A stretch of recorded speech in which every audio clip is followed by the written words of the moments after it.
Hello दोस्तों, मैं मोहन वर्मा आपका अपना एमवीजी सर बहुत बहुत स्वागत करता हूं आपके और हमारे इस प्यारे से चैनल एमवीजी सर पर। तो आज हम इस सीरीज के अंदर करने वाले हैं क्लास 12th का D and F block chapter, जो कि बच्चों को बहुत ही ज्यादा पसंद है। इसके क्वेश्चन हमारे पास आपके लिए बोनस के तौर पे इस्तेमाल किए जाते हैं।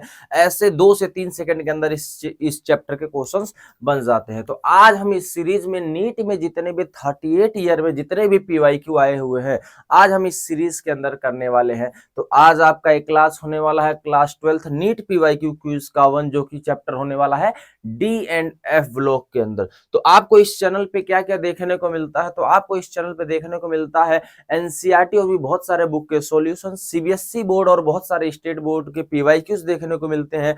IISER, CUET, NEET, AIIMS, BSc nursing state wise के, और हमारे पास जेई मेंस और जेई एडवांस के बहुत सारे पीवाईक्यू आपको इस चैनल पे देखने को मिल रहा होता है। तो आप इस चैनल को आप सिंपली इससे इस तरह से मान सकते हैं कि वन स्टॉप सॉल्यूशन होने वाला है आपके लिए। किसी भी कॉम्पिटिटिव एग्जाम के केमिस्ट्री के पॉइंट ऑफ व्यू से ये वन स्टॉप सॉल्यूशन होने वाला है। ठीक है, और हमारा एक ही नारा रहता है, कंसेप्ट से लेके करियर तक हम आपका तब तक साथ देंगे जब तक आप अपने ड्रीम कॉलेज में पहुंच नहीं जाते हैं, और जब तक आप हमें शुक्रिया नहीं बोल देते हैं तब तक हम आपका साथ नहीं छोड़ेंगे। आइए, तो इस लेक्चर को आप कैसे डील करेंगे ताकि आपका और अच्छे से इंप्रूवमेंट हो पाए, तो सबसे पहले इस लेक्चर के बारे में समझ लेते हैं। इस सीरीज के अंदर आने वाले हर लेक्चर के अंदर आपको 10 नीट के क्वेश्चंस आपको देखने को मिल रहे होंगे। हर एक क्वेश्चन करेक्ट करने पे 4 नंबर, गलत करने पे -1 नंबर और छोड़ने पे 0 नंबर आपको मिल रहे होंगे। आपको इसको कैसे यूज करना है, सबसे पहले आप वीडियो को पॉज करिए, खुद उस क्वेश्चन को सॉल्व करने का कोशिश करिए। उसके बाद जो भी आपका हमारे पास स्कोर आता है उसको खुद को अपना कैलकुलेट करने की कोशिश करिए। जो भी आपके स्कोर बनते हैं उसको कैलकुलेट करने की कोशिश करिए। एंड देन हमारे पास क्या होता है जी, उसको आप 40 में से 40 आउट ऑफ आपके कितने नंबर आए वो नीचे कमेंट बॉक्स में हमें जरूर बताइए, ताकि हम भी आपके प्रिपरेशन को ट्रैक कर पाए। जो भी आपको टफ क्वेश्चन मिलता है वो हमसे डिस्कस करिए। कौन से आपसे क्वेश्चन ऐसे हैं जो नहीं हुए, हमें नीचे कमेंट बॉक्स में बताइए, हम आपकी पूरी पूरी मदद करने की कोशिश कर रहे होंगे। अगला प्रो टिप्स के लिए आप क्या कर सकते हैं, जो भी क्वेश्चन बहुत ज्यादा इंपॉर्टेंट है, जो आपको क्वेश्चन बहुत ज्यादा हार्ड लग रहे हैं, या बहुत ज्यादा ऐसे क्वेश्चंस लग रहे हैं जो आपको लग रहा है कि ये पूछे जाने की प्रोबेबिलिटी सबसे ज्यादा है और आप लोगों से सॉल्व नहीं हो पा रहा है, ऐसे क्वेश्चनों के लिए आप सेपरेट नोटबुक बनाइए, जिससे आप अपने प्रिपरेशन को बूस्ट कर पाए। हमेशा आप जो भी क्वेश्चन अपनाए उसको रिकैप करके देखिए। अगर रिकैप करके नहीं देख पा रहे हो, उसके बावजूद भी समझ में नहीं आया, तो आपके लिए नीचे कमेंट बॉक्स खुला है, उसमें जरूर अपना प्यार दिखाइए, हम भी आपको अपना प्यार दिखाएंगे। और हमेशा नीट के लिए एक ही चीज रहता है, आपको कंसिस्टेंट रहना है। हारना और जीतना एक दूसरी बात होती है, लेकिन अपनी मेहनत ना करना ये सबसे गलत बात हो जाएगी। तो आप अपनी मेहनत करते रहिए, उम्मीद है कि एक दिन जरूर आप डॉक्टर कहलाएंगे। आपको इस चैनल पे पढ़ाया गया सभी पीडीएफ, सभी नोट्स, सभी मॉक टेस्ट आपको हमारे पास टेलीग्राम चैनल एमवीजी सर केमिस्ट्री पे मिल जाएगा, व्हाट्सएप पे एमवीजी सर पे मिल जाएगा, और हमारे खुद के वेबसाइट एमवीजी सर ब्लॉग पोस्ट पे आपको देखने को मिल जा रहा होगा। आप इस चैनल पे हर बार अगर जो कोई वीडियो देखते हैं तो उसका डिस्क्रिप्शन बॉक्स चेक करना ना भूले। आपको डिस्क्रिप्शन बॉक्स में से बहुत सारी यूनिक चीजें मिलती हैं जो आपके लिए यूजफुल साबित हो सकती है। अगर आप हमारे इस मुहिम में हमारा साथ देना चाहते हैं तो आपके लिए एक छोटा सा हेल्प अगर जो करना चाहें तो आपकी पर्सनल चॉइस है, नहीं तो अगर ये भी कर देंगे तो ये हमारे लिए बहुत ज़्यादा वैल्यू क्रिएट कर पाएगा। आइए, तो हम अपने पहले क्वेश्चंस के तरफ आगे बढ़ते हैं। पहला क्वेश्चन क्या कह रहा है, scandium is a transition element but zinc is not, because कह रहा है कि ट्रांजिशन एलिमेंट हमारे पास स्कैनेडियम होता है, जिंक ट्रांजिशन एलिमेंट नहीं होता है। तो आप लोगों को एक पता होगा कि हमारे पास देखिए, स्कैनेडियम का जो हमारे पास इलेक्ट्रॉनिक कॉन्फ़िगरेशन होता है 3d14s2, और जिंक का जो इलेक्ट्रॉनिक कॉन्फ़िगरेशन होता है 3d10 4s2 होता है। तो जैसे ही आप हमारे पास स्कैनेडियम का +3 बनाएंगे तो आपके डी में 0 इलेक्ट्रॉन हो जाएंगे, एस में 0 और डी में 0 हो जाएंगे। और जिंक का जब आप +2 बनाएंगे तो जिंक का आपको +2 बनाने के साथ आपको देखेंगे कि हमारे पास क्या है, हमारे पास 3d कितना है, 3d10 बचा है और 4s 0 हो चुका है। तो पहला क्वेश्चन कह रहा है कि बोथ Zn हमारे पास स्कैनेडियम +3 और Zn+3 ion are the colourless but हमारे पास बट फॉर्म व्हाइट कंपाउंड। कह रहे हैं कि हमारे पास एंड फॉर्म व्हाइट कंपाउंड। कह रहे हैं कि दोनों कलरलेस है, तो हाँ हमें ऐसा लगता है कि दोनों कलरलेस है। क्यों? क्योंकि दोनों के अंदर अनपेयर इलेक्ट्रॉन नहीं है, तो ये कलरलेस कंपाउंड कहलाएंगे। लेकिन क्या है कोई क्राइटेरिया है कि हमारे पास ट्रांजिशन एलिमेंट है या नहीं है? नहीं सर, ऐसा कोई क्राइटेरिया नहीं है। क्राइटेरिया हम आपको बात बताते हैं, आप क्राइटेरिया को ध्यान दीजिए।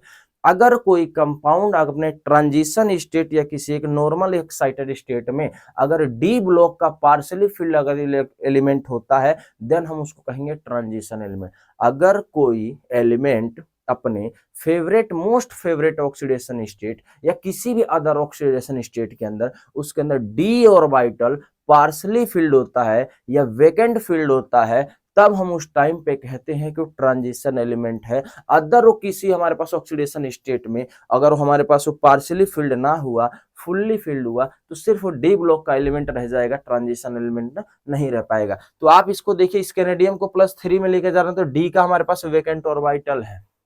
ओके, कोई इश्यू नहीं सर। अगर मैं इस डी को अगर मैं यहाँ पे लेके तो बताओ यहाँ पर क्या है, हमारे पास D10 भरा हुआ है। तो आप देख पा रहे हैं कि जिंक का D10 भरा हुआ है, कोई भी पार्शियली फिल्ड नहीं है, 100% फुल्ली फिल्ड है, और इस कैनेडियम के पास वेकेंट डी ऑर्बिटल है। तो हम ये कह सकते हैं कि इस कैनेडियम होगा वो ट्रांजिशन एलिमेंट है, लेकिन डी हमारे पास जिंक डी हमारे पास ये ट्रांजिशन एलिमेंट नहीं है। तो आइए ये हमारे पास क्वेश्चन आएगा कि आप देखेंगे in case of scandium 3d orbital are the partially filled but हमारे पास जिंक इज फिल्ड। तो ये वाला ऑप्शन सही हो जाएगा, क्योंकि आपको इसका एक्सप्लेनेशन मिलेगा। दूसरा एक मोस्ट इंपोर्टेंट आने वाले क्वेश्चंस के लिए मैं डिस्कस कर देता हूं, हो सकता है कि नीट 2026 में आपको ये देखने को मिल जाए। All D block element are transition element, true या false? All D block element are transition element, true या फॉल्स? आप मुझे जरूर बताइए। सभी D block element transition element होते हैं? तो नहीं सर, ऐसा बिल्कुल भी नहीं था, जैसे यहाँ पे जिंक आ गया। लेकिन इसी का दूसरा वाइस वर्सा देखते हैं, all transition element are the D block element. ये ट्रू है या फॉल्स है, जरूर बताइएगा। तो क्या है, ये ट्रू है। सारे ट्रांजिशन एलिमेंट डी ब्लॉक होते हैं, लेकिन सारे डी ब्लॉक ट्रांजिशन एलिमेंट नहीं होते हैं। तो आपके लिए छोटा सा एक ट्रिक बता देते हैं, एमवीजी ट्रिक। वो है कि आपको जो भी ग्रुप नंबर 12 रहेंगे वो ऑलमोस्ट हमारे पास क्या है, वो ट्रांजिशन एलिमेंट नहीं हो, सिर्फ डी ब्लॉक के एलिमेंट कहला के रह जाएंगे। तो मुझे ऐसा लगता है कि इसका ऑप्शन नंबर 20 ज्यादा अच्छे से आ गया है आप लोगों को। अगला, विच of the following ion has electronic configuration AR3D6? कहा जा रहा है कि इनमें से कौन सा ऐसे एलिमेंट है जिनका इलेक्ट्रॉनिक कॉन्फ़िगरेशन 3D6 को अलाइ करता है। तो आप देखिए हमारे पास कैसे करेंगे इस चीज को।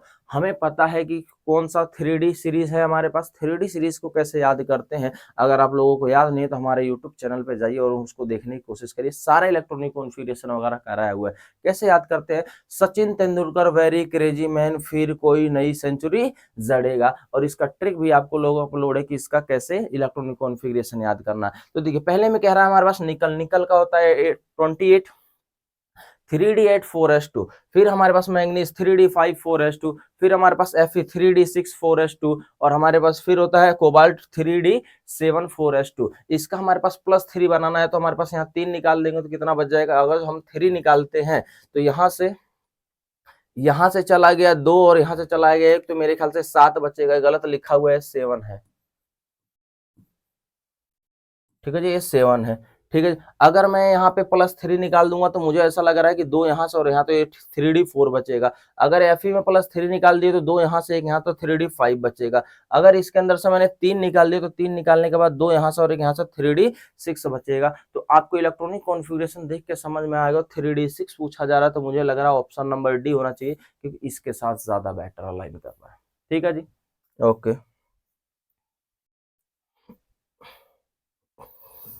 सॉरी, ये देखिए, among the following series the transition element ion, the one where all metals ions have 3D2 electronic configuration. इस कहा जा रहा है कि कुछ हमारे पास सेट ऑफ एलिमेंट दिया हुआ है, हमें बताना है कि इसका किसका 3D2, हमारे पास सभी आयंस का 3D2 इलेक्ट्रॉनिक कॉन्फ़िगरेशन है। तो आप देखिए जितने भी आयंस लिखे हुए हैं मेरे ख्याल से टाइटेनियम, वेनेडियम, क्रोमियम, मैंगनीज, इन सबका हमारे पास इलेक्ट्रॉनिक कॉन्फ़िगरेशन लिख लेंगे। सबका लिख लेंगे। फिर पहले वाले में दिया है हमारे पास +3 बनाने, यानी तीन निकालेंगे तो 3D1 बच जाएगा। इसके अंदर 2 निकालना है तो हमारे पास 2 निकालेंगे 3D3 बच जाएगा। इसके अंदर कितना निकालना है, 3 निकालना है तो इसके 3D3 हो जाएगा। इसके 4 निकालने हैं तो ये 3D3 हो जाएगा। क्या ये सभी 3D2 है? नहीं है। तो ये जब नहीं है, D2 कॉन्फ़िगरेशन नहीं है, तो मुझे लगता है ये वाला ऑप्शन गलत हो जाएगा। तो सर हम अगला चेक कर लेते हैं। अगला जैसे ही चेक करेंगे तो हमारे पास कितना है, TI प्लस आया। जैसे ही टी आया प्लस आया तो हमारे पास क्या देखेंगे, यहाँ से 1 निकालेंगे तो एस से चला गया तो कितना आएगा, 3D2 4S1 हो जाएगा, जो कि पहला ही गलत होता है। ऐसे क्वेश्चन आपको सभी सॉल्व नहीं करने होते, वो तो हमने आपको दिखाया है कि आप इसको सॉल्व करिए, समझिए। अभी आपका एग्जाम का टाइम नहीं आया है, अभी आपका प्रैक्टिस का टाइम है, तो एक एक चीज पे प्रैक्टिस करिए। वैसे तो आपको पहला ही अगर जो D2 कॉन्फ़िगरेशन चाहिए, यहाँ से हम गलत कर सकते हैं। वैसे आप चेक करो, इस वाले में भी गलत कर सकते हैं, वैसे हमारे पास सी वाले में भी गलत कर सकते हैं, क्योंकि D2 नहीं आ रहा है, तो डी वाला ऑटोमेटिक सही हो जाता। आपको एग्जाम के पास इतना समय नहीं है, 4 से 5 सेकंड के अंदर क्वेश्चन सॉल्व करना हो रहा है, मजाक की बात नहीं होती है, और एक्यूरेसी के साथ करना है। देखिए, तो जैसे इसका निकालेंगे तो हमारे पास चेक करिए, इसका 2 निकालेंगे तो कितना आ जाएगा, 3D2। इसका 3 निकालेंगे तो कितना आएगा, 2 यहाँ से 1 यहाँ से, 3D2 आ जाएगा। 4 निकालेंगे तो 1 यहाँ से, और इसका क्या आ जाएगा जी, 2, हमारे पास 2 यहाँ बच जाएगा। 4 निकालेंगे ना तो 1 यहाँ से हो जाएगा, और 2 यहाँ से निकालेंगे, 3 यहाँ से निकाल लेंगे। अच्छा, इसका ध्यान रखें, क्रोमियम का एक्सेप्शनल होता है, तो ये इलेक्ट्रॉनिक कॉन्फ़िगरेशन गलत नहीं लिखा हुआ है, एक्सेप्शनल बिहेवियर होता है, आप लोगों को पता होगा, एक्सेप्शन इसके अंदर होता है। और मैंगनीज का हमारे पास निकालेंगे, 5 निकालेंगे तो हमारे पास 2 यहाँ से और 3 यहाँ से चला जाएगा। तो मुझे ऐसा लगता है कि इसका ऑप्शन नंबर डी वाला करेक्ट हो जाना चाहिए। ठीक है से Which of the following configuration is correct for the iron? Iron का इलेक्ट्रॉनिक कॉन्फ़िगरेशन क्या होता है, तो मुझे लगता है कि आप लोगों को याद होगा, आयरन का इलेक्ट्रॉनिक कॉन्फ़िगरेशन हमारे पास एटॉमिक नंबर होता है 26, और 26 होने के साथ उसका इलेक्ट्रॉनिक कॉन्फ़िगरेशन हो जाएगा 3D6 4S2 हो जाएगा। फिर भी आप लोगों को ये लिख के लेकर आए हैं, अगर ये न्यूट्रल एटम होता तो ये देखिए 3D7 4S2, तो मेरे ख्याल से कोबाल्ट का होता है। इधर लिखा है 3D5 और 4S2, अगर न्यूट्रल एटम होता मे बी, क्योंकि हमें डाटा तो दिया नहीं है, तो हम बिना डाटा के ऐसे ही खेल सकते हैं, मे बी। तो अगर ये ऐसा अगर जो न्यूट्रल एटम होता तो मेरे ख्याल से मैग्नीज का हो रहा होता। इस वाले के अंदर देखिए पक्का ये ऑक्सीडेशन स्टेट हमारे पास क्या है, किसी एक हमारे पास इलेक्ट्रॉन को निकाला गया होगा, तो इसीलिए इसका डाटा नहीं लिखे हैं। तो मे बी अगर जो मैं इसका लिखना चाहूँ तो ये ऐसा हो सकता है, Mn+2 का डाटा लिख सकते हैं, Mn+2 हो सकता है, मे बी, क्योंकि हमें डाटा तो दिया नहीं है, तो हम ऐसे ही एक तुक्का लगा के सॉल्व कर सकते हैं कैसे है। और नीचे वाले को देखिए 3D6 और 4S2, तो मुझे ऐसा लग रहा है कि आयरन का है, तो ऑप्शन नंबर डी हमारे लिए सही हो जाएगा। ठीक है जी। अगला वाला, which of the following has the more unpair D electron?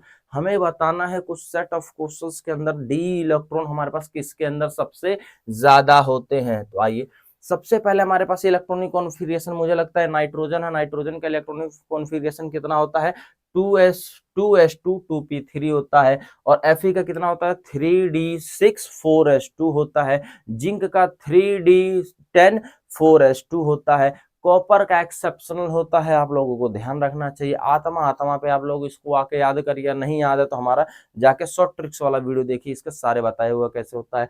तो कॉपर के अंदर कितना होता है, 3d10 4s1, ध्यान रखना है। तो बता, इसमें तो डी ऑर्बिटल है ही नहीं, तो ये तो बिल्कुल भी नहीं हो सकता है। बच गए आपके पास 3, और 3 का हमारे पास Fe का +2 है, तो +2 निकालेंगे तो 2 निकालेंगे तो 3d6 बच जाएगा।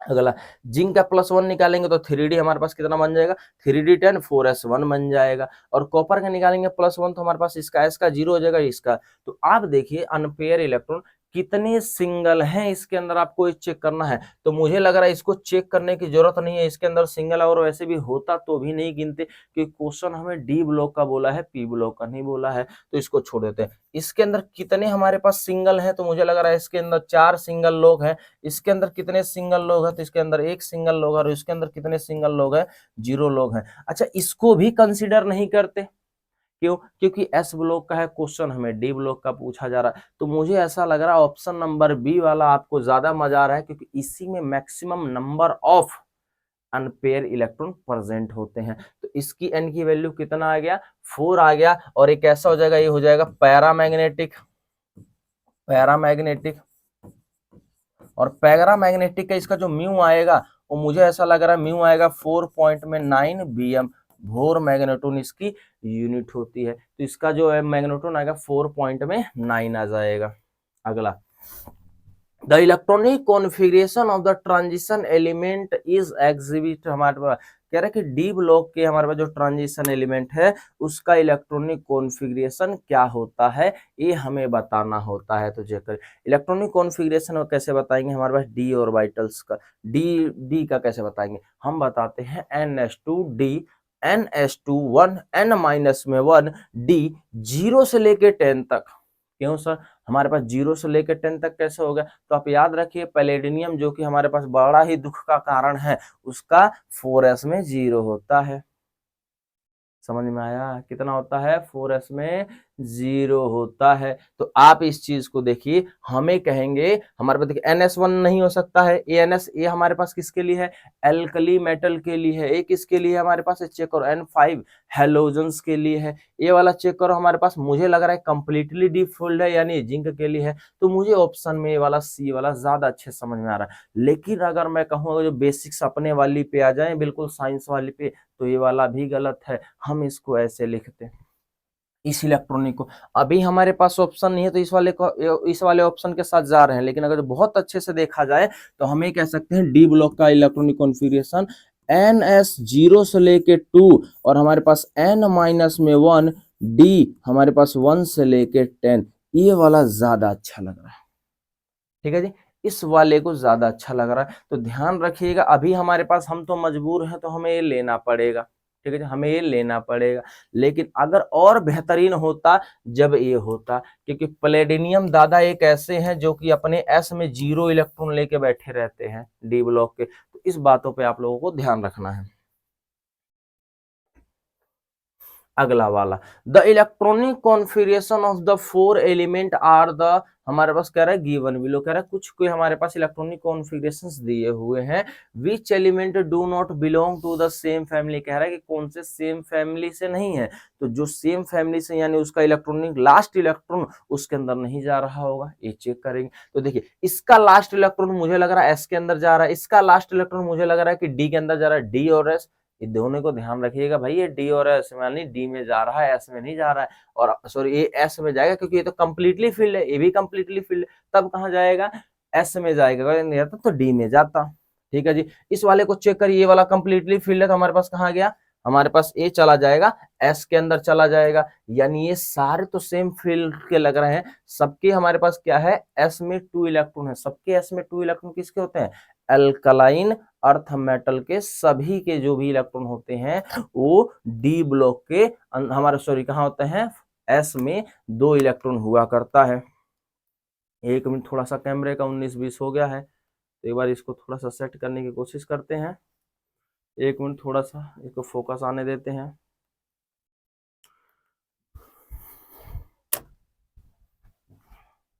एक मिनट, थोड़ा कैमरे का फोकस आने देते हैं, देखते हैं कुछ होता है कि नहीं होता है।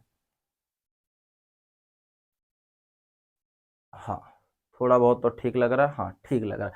अब देखिए, तो ये वाला मुझे सारा अल्कलाइन अर्थ मेटल लग रहा है, लेकिन ये वाला चेक करिए 3s2 है और इधर 3p5 है। मुझे तो p ब्लॉक का एलिमेंट लग रहा है, तो ये सारे s ब्लॉक के हैं, इसके अलावा ये तो p ब्लॉक का हो गया, तो यही डिफरेंट लग रहा है। तो हमारे पास यही ऑप्शन हो जाएगा।